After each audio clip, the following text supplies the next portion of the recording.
La théologie narrative, parfois appelée théologie post-libérale, s'est développée pendant la deuxième moitié du XXe siècle. La théologie narrative est basée sur l'idée que la théologie chrétienne doit utiliser la Bible comme une représentation narrative de la foi, plutôt que de développer un ensemble de propositions fondées sur les Écritures elles-mêmes, comme le fait ce qu'on appelle communément la théologie systématique.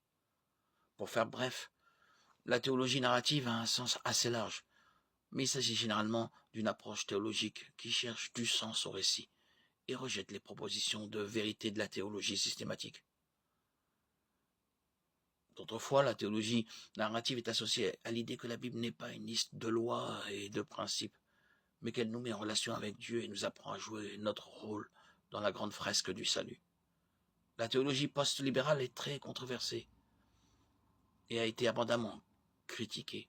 On lui reproche notamment son incommensurabilité, son sectarisme, son fidéisme et son relativisme. Quand elle est employée correctement, la théologie narrative est néanmoins une pierre susceptible de contribuer à construire l'édifice de la théologie biblique et systématique. Par exemple, la révélation progressive de Dieu à l'humanité. Elle présente la Bible comme l'histoire des interactions entre Dieu et son peuple.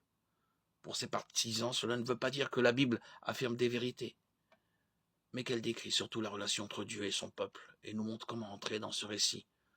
Aujourd'hui, dans notre monde post-moderne, notre relation avec Dieu prend alors le dessus sur les analyses plus précises de la théologie systématique.